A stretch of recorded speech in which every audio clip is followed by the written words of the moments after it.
بعد فأعوذ بالله من الشيطان الرجيم بسم الله الرحمن الرحيم رب اشرح لي صدري ويسر لي أمري واحلل عقدة من لساني يفقهوا قولي. کتابیں کھول لیجئے، صفحہ نمبر 52، پیج 52. نماز کی فضیلت. رہا معاملہ نماز کا تو یہ دین کا ستون ہے، پلر، اور پلر پر ہی کوئی عمارت کھڑی ہوتی. اگر پلرز ریموو کر دیے جائیں تو عمارت گر جاتی، اور اگر عمارت گر جائے تو کچھ بھی باقی نہیں رہتا، نہ جان نہ مال، ہر چیز کا نقصان ہو جاتا ہے. اگر کسی انسان کا دین ہی باقی نہ رہے تو کیا باقی رہا، خواہ اس کے پاس دنیا کا ڈھیروں مال ہو. نماز دین کا ستون ہے اور تمام طاعات سے افضل، یعنی جتنی بھی عبادتیں ہیں، جتنے بھی نیکی کے کام ہیں، ان سب سے بہتر. نماز کے فضائل میں بہت سی احادیث وارد ہوئی ہیں، اور اس کے بہترین آداب میں سے خشوع ہے. یعنی بہت سے اس کے فضائل ہیں، اور اس کے ساتھ ساتھ جو بہترین نماز ہے، یعنی کسی نماز کا درجہ کیا ہے، اس کا اجر اور ثواب کتنا ہے، یہ ڈپینڈ کرتا ہے اس پر کہ اس نماز میں خشوع کتنا تھا. صرف الفاظ کافی نہیں جب تک کہ نماز میں توجہ نہ ہو.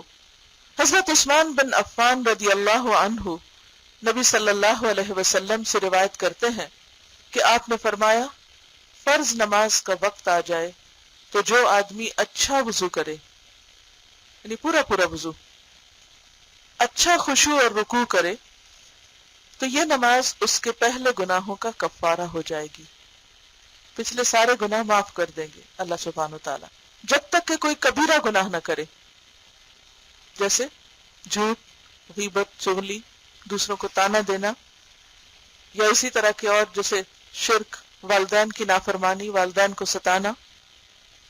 اگر یہ گناہ نہ ہو تو چھوٹے چھوٹے گناہ نماز پڑھنے سے معاف ہو جاتے ہیں، اور ایسا ہمیشہ ہوتا رہتا ہے.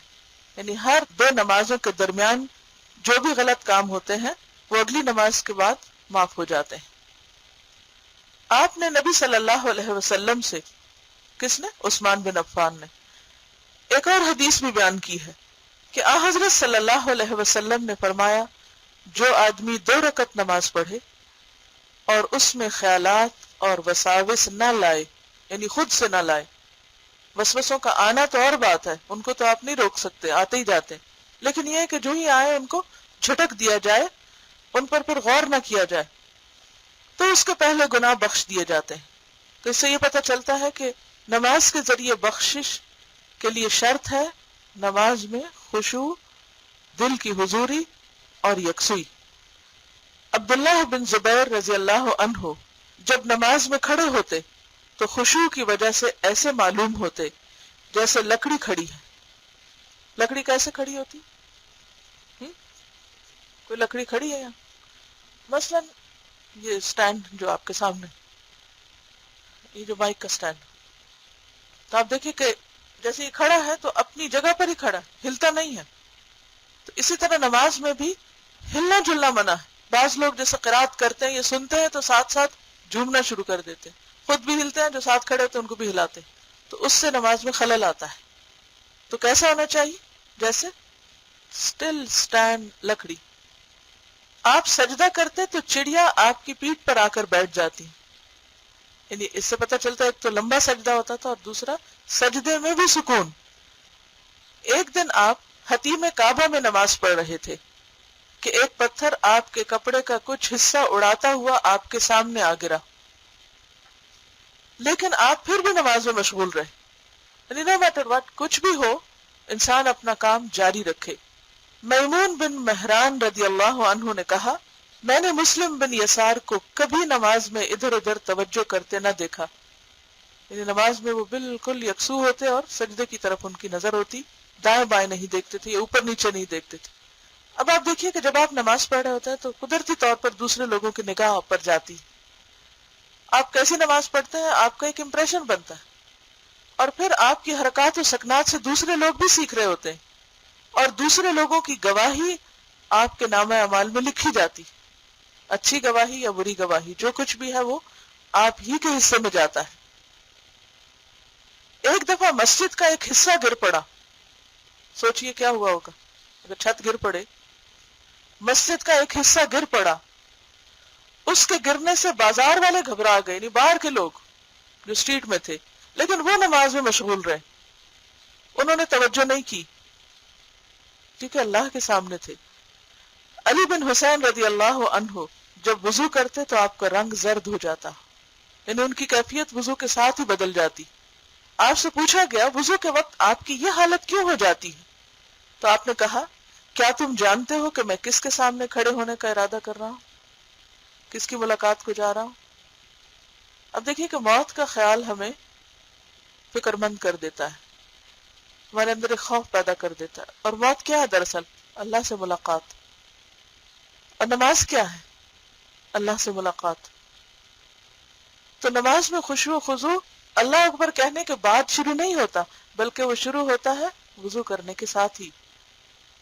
کہ انسان کی توجہ کہیں اور چلی جاتی. لیکن اگر انسان وضو کرتے ہوئے ہنسی مذاق اور ٹھٹے بازی کرتا رہے اور ادھر ادھر کی بہت باتیں کرے تو کیا خیال ہے کہ پھر نماز میں جا کے اس کا یکسوئی ہو جائے گی؟ نہیں. تو یہ سنجیدگی وضو کے ساتھ ہی شروع ہو جانی چاہیے.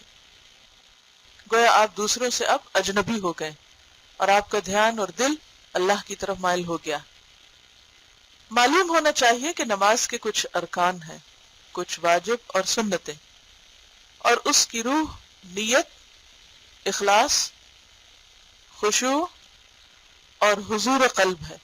دل کا حاضر ہونا نماز میں دل کا لگنا، دل کا نماز کے اندر ہونا. اور نماز کچھ اذکار اور مناجات اور چند افعال پر مشتمل ہے. یعنی نماز میں کچھ ذکر ہوتا ہے، کچھ دعائیں ہوتی ہیں، کچھ ایکشنز ہوتے ہیں. انسان کھڑے ہوتا ہے، جھکتا ہے، بیٹھتا ہے، دائیں سلام کرتا ہے، بائیں کرتا ہے. اگر دل حاضر نہ ہو تو اذکار و مناجات بے اثر ہو کر رہ جاتے ہیں. تو سب سے اہم چیز کیا ہے کہ نماز میں ہمارا دل لگے. تو اللہ اکبر کہتے ہی اپنے دل پہ نظر ڈالیں اور سوچیں کہ کیا میرا دل حاضر ہے، اللہ سے جڑا ہوا ہے، یا دل کہیں اور ہے، کچھ اور وادیوں میں بھٹک رہا ہے. کیونکہ دل اور زبان کے درمیان نماز میں موافقت ہونا کا نام دل حضوری. یعنی جو آپ بول رہے ہیں اور جو آپ سوچ رہے ہیں وہ ایک ہی چیز ہونی چاہیے. یہ نہیں کہ آپ الحمدللہ رب العالمین کہہ رہے ہیں اور ٹوٹلی بیگانہ ہے اس سے جو آپ کی زبان بول رہی ہے، اور دل آپ کا کہیں اور اٹکا ہوا، کچھ اور ہی سوچے جا رہے ہیں، اپنے نفس سے باتیں کیے چلے جا رہے ہیں. تو یہ دل حضوری نہیں ہے. تو پھر اذکار اور مناجات کیا ہے؟ بے اثر ہو جاتے ہیں.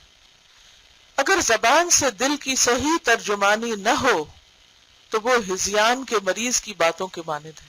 ہذیان کا مریض ہوتا ہے جس کا دماغ چلا ہوا ہوتا ہے اور وہ بہکی باتیں کرتا ہے، ہوش و حواس میں نہیں ہوتا.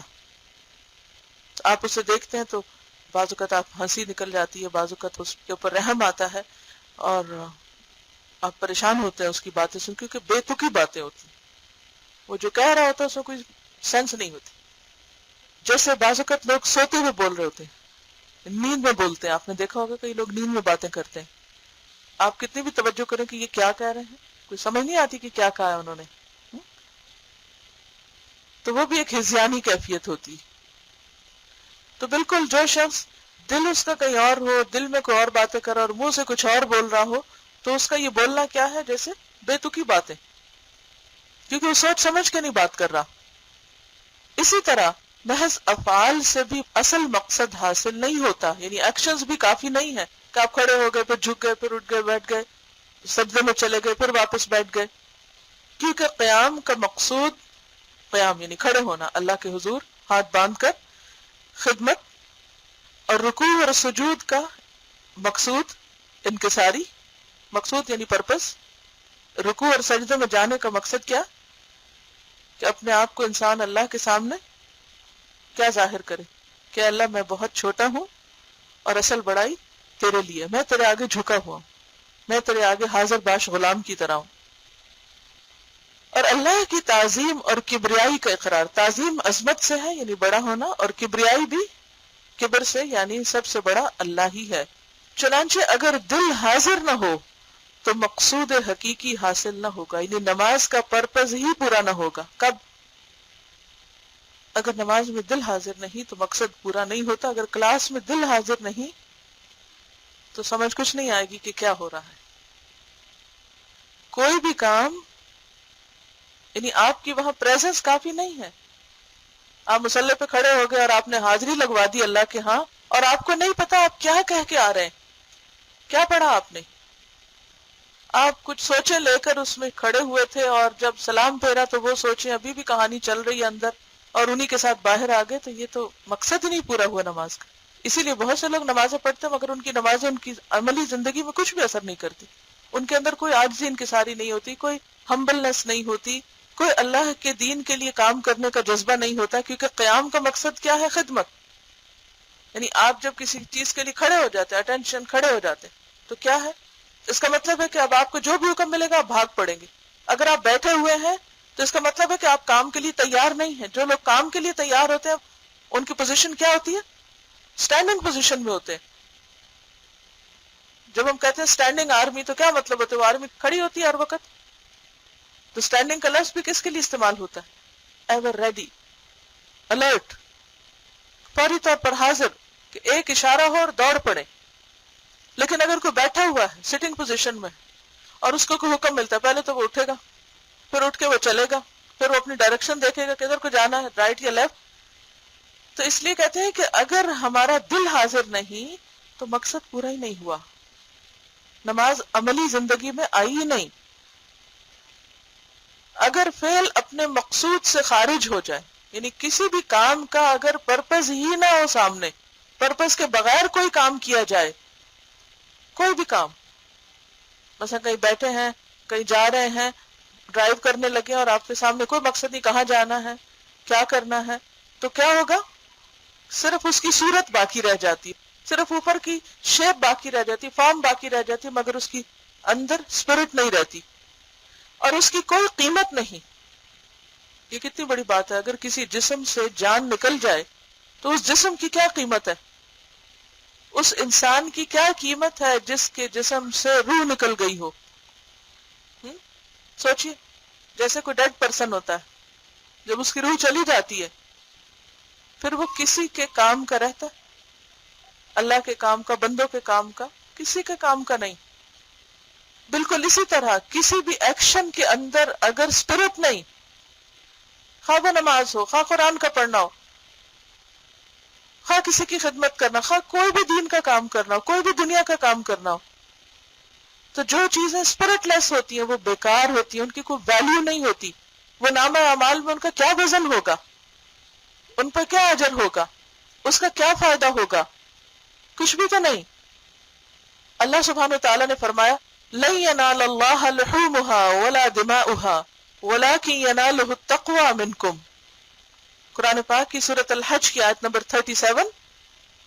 ترجمہ ہے، اللہ کے پاس نہ قربانی کے گوشت پہنچتے ہیں نہ خون پہنچتا ہے، لیکن اس کے پاس تمہارا تقوی پہنچتا ہے۔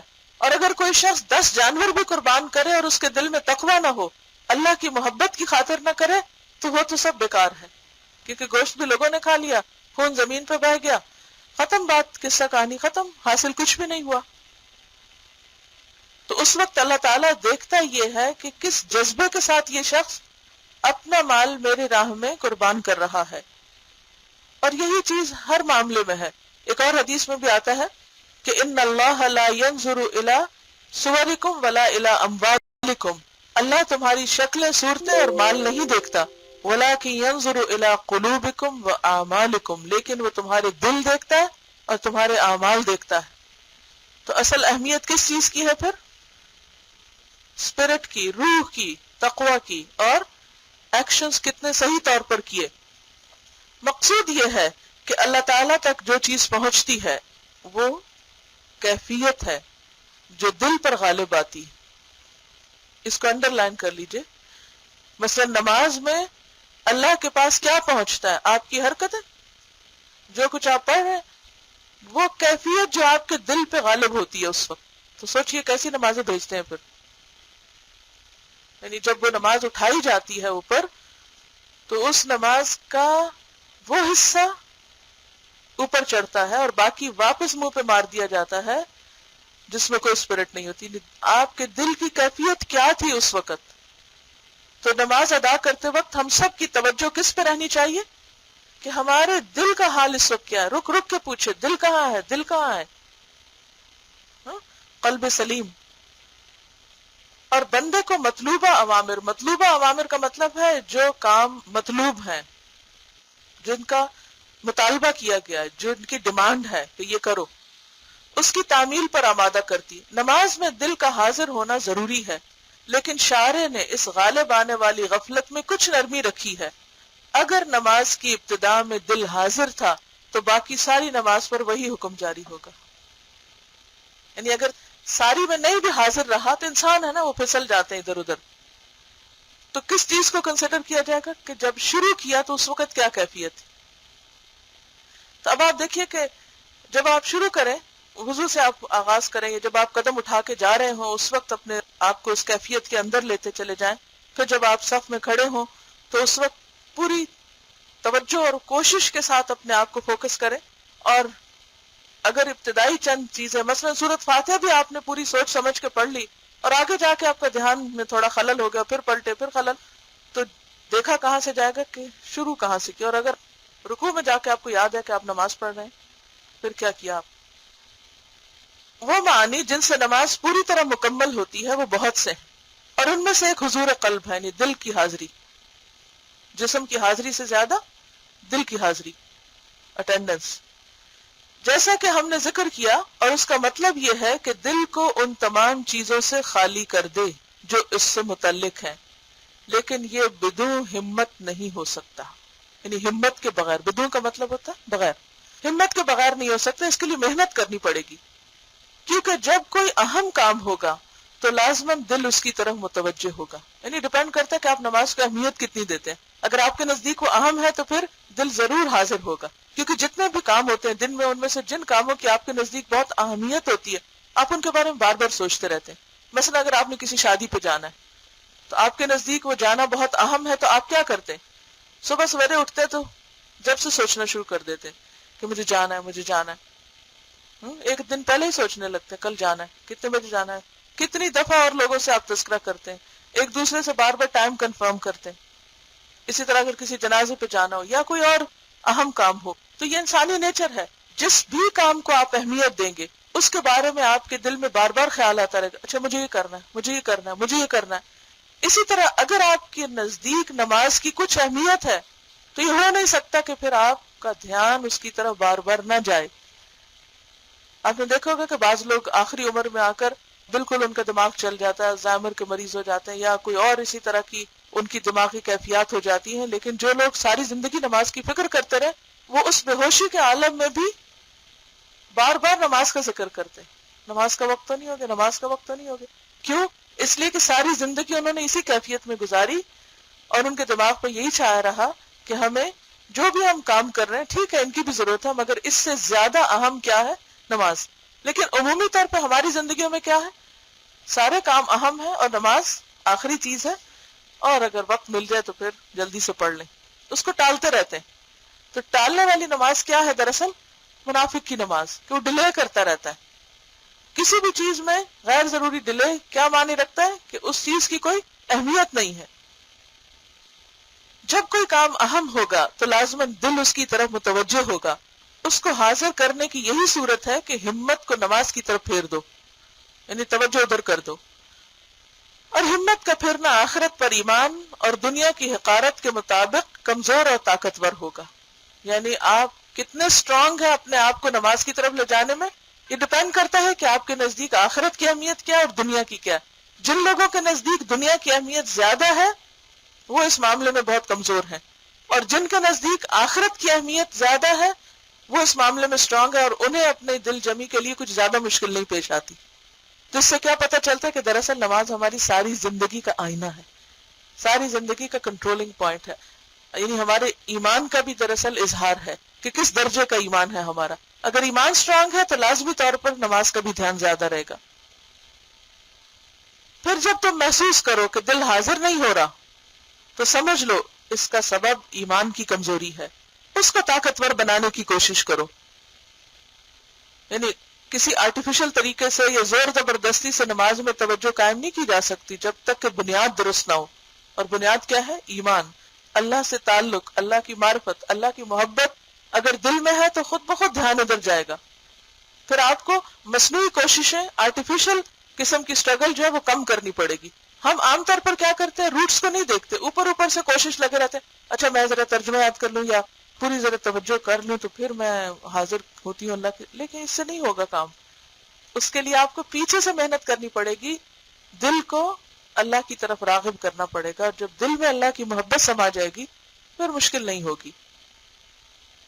دوسری بات کلام کے معنی کا سمجھنا ہے، یعنی یہ سیکنڈ چیز ہے، اور یہ حضور قلب کے علاوہ اور چیز ہے. کیونکہ بعض اوقات دل بھی حاضر ہوتا ہے اور لفظ بھی صحیح ادا ہوتے ہیں لیکن معنی پر توجہ نہیں ہوتی.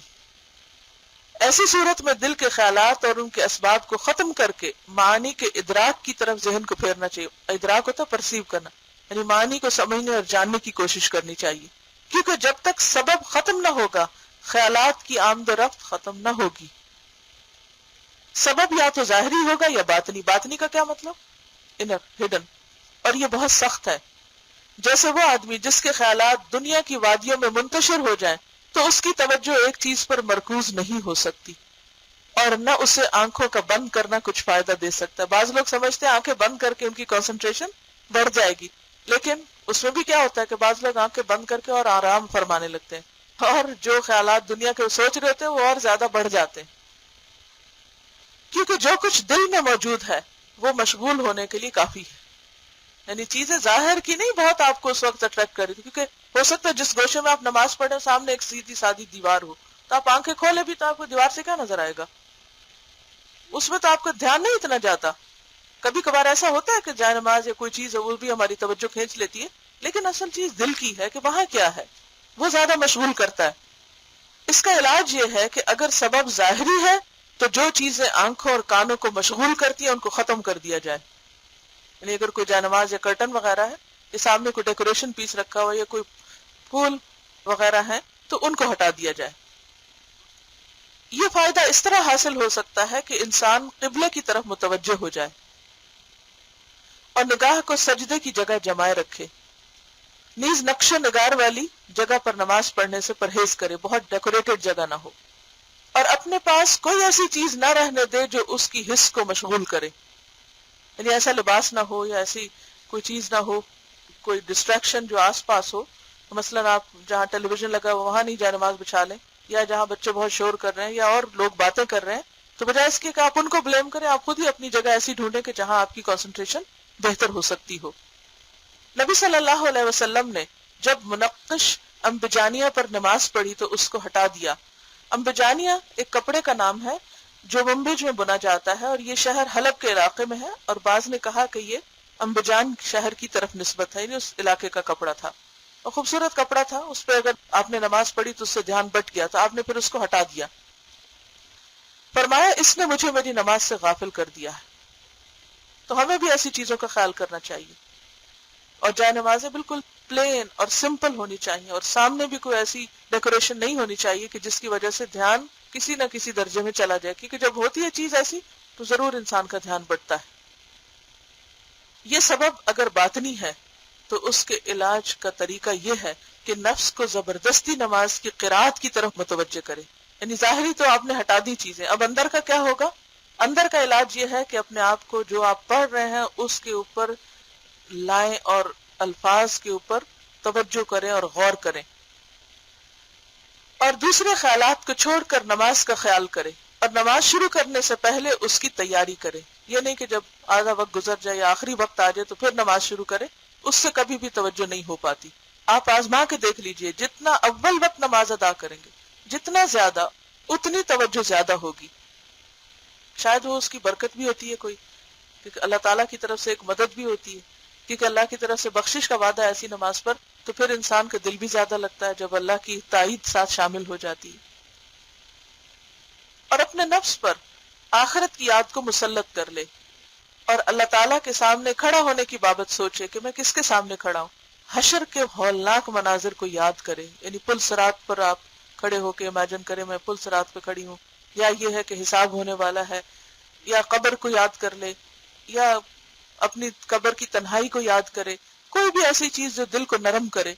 پھر اگر اس سے بھی خیالات نہ رکیں تو جان لے کہ وہ اپنی سب سے اہم اور مرغوب خواہش میں غور کرتا ہے، تو اس خواہش کو چھوڑ دے. یعنی کوئی بھی ایسی چیز جو آپ کو نماز میں بھٹکاتی ہے پھر آپ اس کو چھوڑ دیں تاکہ نماز کو اثر نہ ہو، اور ان علائق کو ختم کر دے.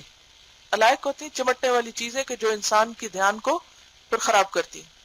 معلوم ہونا چاہیے کہ بیماری اگر پختہ ہو چکی ہے، یعنی زیادہ ڈیپ ہو گئی ہے اس کی روٹس، تو اس کو طاقتور دوا ہی فائدہ دے سکتا ہے. آپ نے دیکھا ہوگا کینسر کے علاج کے لیے جہاں آپریٹ کرتے ہیں اس کے ساتھ ساتھ کیموتھراپی دیتے ہیں تاکہ اس بیماری کے جو اثرات جسم کے اندر ہیں وہ ان سب کو ختم کر دے، روٹس کو ختم کرے، اور اس کے لیے اسٹرانگ ڈوزز دی جاتی ہیں. اور جب کوئی روحانی بیماری طاقتور ہوگی تو وہ نمازی کو کھینچے گی اور نمازی اسے کھینچے گا، اور اس کشمکش میں نماز ختم ہو جائے گی. اس کی مثال ایسی ہے کہ کوئی شخص درخت کے نیچے بیٹھا ہو اور یکسو ہو کر کسی معاملے میں غور کرنا چاہے، اور چڑیوں کی آوازیں اسے پریشان کر رہی ہیں، اور اس کے ہاتھ میں لکڑی ہو جس سے وہ چڑیوں کو اڑائے، اور ابھی وہ اپنی سوچ میں یکسو بھی نہ ہوا ہو کہ چڑیاں پھر اس درخت پہ آ جائے، تو اسے کہا جائے گا یہ سلسلہ کبھی ختم نہ ہوگا. اگر تم اس سے خلاصی حاصل کرنا چاہتے ہو تو درخت کو کاٹ دو. یہی مثال خواہشات کے درخت کی بھی ہے. جب یہ پھلتا پھولتا ہے اور اس کی شاخیں دور دور چلی جاتی ہیں تو افکار یعنی سوچیں، ہماری تھاٹس اس کی طرف اس طرح کھینچے چلے آتے ہیں جیسے درخت پہ چڑیاں اور گندگی پہ مکھیاں. آپ کو کبھی مکھیوں کا اتفاق ہوا ہے کہ آپ ان کو اڑاتے ہیں پھر آ کے بیٹھتے پھر اڑاتے پھر، یا مچھر آپ اسے ہٹاتے رہتے حتیٰ کہ آپ تنگ آ کے کیا کرتے ہیں اٹھ کے چلے جاتے ہیں. سونے کا فائدہ ہی نہیں ہے، تو بار بار ستا رہا ہے مچھر. تو کہتے ہیں اسی طرح اگر کوئی چیز آپ کو اتنا زیادہ ڈسٹرب کر رہی ہے نماز کے اندر تو پھر کیا ہے، اس کی روٹس کاٹے، اسے ختم کرے تاکہ نماز آپ کی متاثر نہ ہو. چنانچہ عمر عزیز ایسی چیزوں کی مدافعت میں ختم ہو جاتی ہے جو دفع نہیں ہوتی. اس قوی خواہش کا سبب دنیا کی محبت ہے. عامر بن عبد قیس سے پوچھا گیا کیا آپ کو بھی نماز میں دنیاوی خیالات ستاتے ہیں؟ تو انہوں نے کہا مجھ پر ایسی حالت کے طارے ہونے سے بہتر یہ ہے کہ مجھ پر تیروں کی بچھاڑ ہو. یعنی مجھ پہ تیروں کی بچھاڑ ہو، یہ زیادہ پسند کروں گا بنسبت اس کے کہ میرے اوپر خیالات کی بچھاڑ ہو. معلوم ہونا چاہیے کہ دنیا کی محبت کو دل سے نکالنا ایک مشکل کام ہے، اور پوری طرح اس کو زائل کرنا تو بہت ہی مشکل ہے، یعنی آسان نہیں ہے. بہرحال جہاں تک ممکن ہو سکے اس کی کوشش کرے، اور اللہ ہی توفیق دینے والا اور مددگار ہے. تو پھر کیا کرے؟ اللہ سے دعا کرے، اللہ سے مدد مانگے. تیسری بات اللہ تعالیٰ کی تعظیم اور ہیبت ہے کہ اللہ کی بڑائی کو محسوس کرے، اور یہ دو چیزوں سے پیدا ہوتی ہے: اللہ تعالیٰ کے جلال اور عظمت کی معرفت اور نفس کی حقارت. یعنی اللہ کے جلال کو محسوس کرنا اور اپنے نفس کو حقیر سمجھنا، اور یہ کہ اسے غلام بنا لیا گیا ہو. ان دونوں معرفتوں سے خشوع اور عاجزی پیدا ہوتی ہے، اپنی پہچان اور اللہ کی پہچان. اچھا، اپنی پہچان میں کیا انسان اپنے آغاز اور انجام پہ غور کرے، یہ نہ دیکھے کہ میں آج کیا ہوں، یہ دیکھے میرا آغاز کہاں سے ہوا اور پھر میرا انجام کیا ہونے والا ہے. مرنے کے بعد انسان کا جسم کیسے ہو جاتا ہے، قبر میں کس طرح کیڑے اس کو کھا جاتے ہیں، اور ایک دن مٹی اس کو پناہ کر کے رکھ دیتی. تو اگر انسان اپنی اس کیفیت کو یاد کرتا رہے تو پھر نماز کے اندر لازماً عاجزی پیدا ہوتی ہے. انہی میں سے امید بھی ہے جو خوف سے زائد اور علیحدہ چیز ہے. بادشاہ کی تعظیم کرنے والے بہت سے لوگ جس طرح اس کی عظمت کی وجہ سے خوف زدہ ہوتے ہیں، اسی طرح اس کے احسان کے امیدوار بھی ہوتے ہیں. یعنی صرف اللہ کا خوف ہی نہ ہو، اللہ کی رحمت کی امید بھی ہو. نمازی کو چاہیے کہ وہ اپنی نماز کے ثواب کی بھی امید رکھے، جیسا کہ اس میں کوتاہی کرنے سے سزا کا خوف رکھتا ہے. تبھی اعتدال ہوگا، صرف ڈرے ہی نہ بلکہ امید بھی ہو. نیز یہ بھی چاہیے کہ نماز کی ہر حالت میں دل کو حاضر رکھے، قیام میں بھی، رکوع میں بھی، سجود میں بھی، تشہد میں، ہر حال میں. یہ نہیں کہ آپ سوچے کہ چونکہ پہلے حصے کا لکھا جاتا ہے اب وہ پہلا حصہ تو ہو گیا اب باقی تو میں اپنے آپ کو آزاد چھوڑ دوں. ایسا نہیں کرنا. جب مؤذن کی آواز سنے تو اسے قیامت کی ندا کا نمونہ سمجھے کہ جیسے سور پھونک دیا گیا ہو. اس کی تعمیل میں اٹھ کھڑا ہو، کمر ہمت باندھے اور غور کرے کہ کس حال میں اللہ کے سامنے کھڑا ہوتا ہے، اپنے باطن کی برائیوں کو یاد کرے، اپنی غلطیوں کو سامنے رکھے، جن کو اللہ کے سوا کوئی نہیں جانتا اور کوئی نہیں جو اللہ تعالیٰ سے ان کو چھپا سکے، اور ان کا کفارہ ندامت، حیا اور خوف سے ہوتا ہے۔ جب قبلے کی طرف منہ کیا تو اپنے چہرے کو تمام جہات سے ہٹا کر بیت اللہ شریف کی طرف کر دیا۔ یعنی قبلے کا رخ کیا سکھاتا ہے ہم کو؟ انی وجہت وجہی للذی فطر السماوات والارض حنیفا وما انا من المشرکین، دائیں بائیں ہر چیز سے ہٹا کے ایک سمت پہ یکسو۔ یعنی اگر قبلہ سامنے رہے اور آپ سمجھے کہ آپ قبلے کے ساتھ بند گئے، بس کنیکٹ ہو گئے، آپ ہک ہو گئے، تو اس سے بھی آپ کو فرق پڑے گا، پھر آپ دائیں بائیں نہیں جائیں گے، آپ کہیں گے میں بندھی ہوئی ہوں بندھی ہوئی ہوں۔ اسی طرح اپنے دل کو صرف اللہ تعالیٰ کی طرف متوجہ کر دے، جیسا کہ قبلے کی طرف منہ اس وقت تک نہیں ہوتا جب تک لوگوں کی طرف پیٹھ نہ ہو، اسی طرح اللہ تعالیٰ کی طرف بھی توجہ اس وقت تک نہیں ہو سکتی جب تک کہ ماں سوا اللہ سے منہ نہ موڑ لے، سب سے اجنبی ہو جائے اس وقت۔ اے نمازی، جب تو نے تکبیر کہی تو تیرا دل تیری زبان کی تکذیب نہ کرے، یعنی جب منہ سے اللہ اکبر کہہ رہے ہو تو دل میں بھی کیا سمجھو؟ اللہ سب سے بڑا ہے۔ یہ نہ ہو کہ زبان سے تو کہہ رہے ہو اللہ اکبر اور دل میں کسی اور چیز کی بڑائی ہو۔ اگر تیرے دل میں اللہ تعالیٰ سے بڑی کوئی چیز ہوگی تو تو جھوٹا ہوگا۔ اور آپ دیکھیں ایک نماز میں کتنی دفعہ ہم اللہ اکبر کہتے چلے جاتے، جس کا مطلب ہے کہ جب دل ہمارا یہ نہیں کہتا کہ اللہ سب سے بڑا، ہم جھوٹ بولے جا رہے ہیں، جھوٹ بولے جا رہے ہیں۔ اور اس سے ڈر کہ تیری نگاہ میں خواہش نفس اللہ سے بڑی ہو کہ تو اس کی موافقت کرے، یعنی خواہشات نفس تجھے ادھر ادھر لے جائے اور تو ان کے پیچھے چل پڑے اور اللہ کی پرواہ نہ کرے۔ یہ بالکل ایسے ہی ہے کہ جیسے آپ کسی کی ملاقات کو جائیں اور وہ شخص آگے ادھر ادھر کو چل پڑے، آپ اللہ کی ملاقات کو جاتے ہیں اور آپ توجہ نہیں کرتے تو اللہ تعالیٰ بھی آپ کی طرف پھر توجہ نہیں کرتے۔ مثلاً آپ اگر کسی کے گھر گئے ہیں اس سے ملنے کے لیے تو آپ کیا کرتے ہیں؟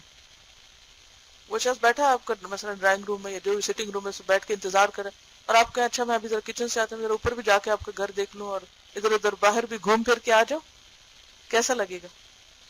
جب ہم مسجد جاتے ہیں یا مسلے پہ کھڑے ہو جاتے ہیں تو گویا اللہ کے دربار میں پہنچ جاتے ہیں، اور اللہ کو وہیں چھوڑ کے اور ہم وادیوں میں گھوم پھر رہے ہیں، اس سے زیادہ نان سینس بات کیا ہوگی؟ تو کہتے ہیں کہ اس سے ڈر کہ تیری نگاہ میں خواہش نفس اللہ سے بڑی ہو کہ تو اس کی موافقت کرے، اس کی بات تو مانے، اس کے ساتھ گھومتا پھرے اور اللہ کی اطاعت کو چھوڑ دے۔ جب تو اعوذ باللہ پڑھے تو تجھے معلوم ہونا چاہیے کہ یہ اللہ تعالیٰ کی طرف پناہ پکڑنا ہے، یعنی اللہ کے سائے میں جانا ہے۔ اگر تو اپنے دل سے پناہ نہ پکڑے گا تو تیرا کلام لغو ہوگا، بےہودہ کلام ہے، بیکار بات ہے، کیونکہ دل تمہارا ساتھ نہیں دے رہا، صرف زبان سے بول رہے ہو۔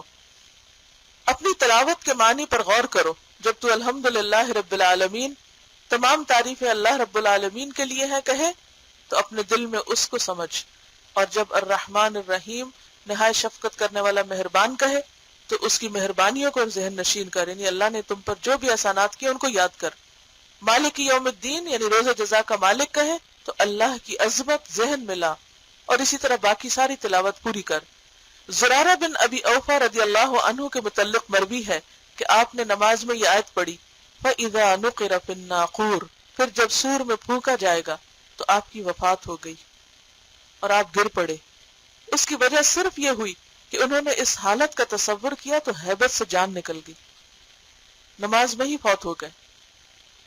رکوع میں تواضع کا تصور کرو، یعنی جھک جاؤ، ہیوملیشن، اور سجدے میں زیادہ سے زیادہ ذلت کا کہ میں اللہ کے آگے ذلیل عاجز غلام بندہ ہوں، کیونکہ تم نے نفس کو اس کے مقام پہ رکھ دیا اور مٹی پہ سجدہ کر کے جس سے تم پیدا ہوئے تھے فرع کو اصل کی طرف لوٹا دیا۔ فرع کا مطلب ہوتا ہے برانچ، جز، یعنی ہمارا جسم کیا ہے، اسی میں سے ایک حصہ ہے۔ تو جب ہم زمین پر جاتے ہیں تو گویا ہم اپنی اصل کی طرف لوٹ رہے ہیں، کیونکہ اللہ تعالیٰ فرماتا ہے نا، منہا خلقناکم وفیہا نعیدکم ومنہا نخرجکم تارۃ اخری، ہم نے اسی سے تمہیں پیدا کیا، اسی کی طرف واپس لوٹائیں گے اور اسی سے پھر تمہیں نکالیں گے۔ تو ہم دن میں 5 دفعہ زمین پر سر رکھ کے گویا اس بات کو یاد کرتے ہیں کہ ہم اسی میں سے ہیں اور اسی میں ہم کو واپس جانا ہے، اسی کے اندر نیچے چلے جانا ہے۔ اور اگر سجدے میں آپ یہ سوچیں گے تو انشاءاللہ بہت خشوع و خضوع پیدا ہوگا. دیگر اذکار کے معنی تم ذوق سے معلوم کر لو گے، یعنی باقی چیزوں کو بھی خود اپنی سمجھ سے ایسوسیٹ کرو. جاننا چاہیے کہ ان شرائط سے اگر نماز ادا کی جائے تو دل کا زنگ دور کر کے اس کو روشن کر دیتی ہے، اور ایسے انوار یعنی روشنیاں حاصل ہوتی ہیں جن کے سبب معبود کی عظمت نظر آنے لگتی ہے.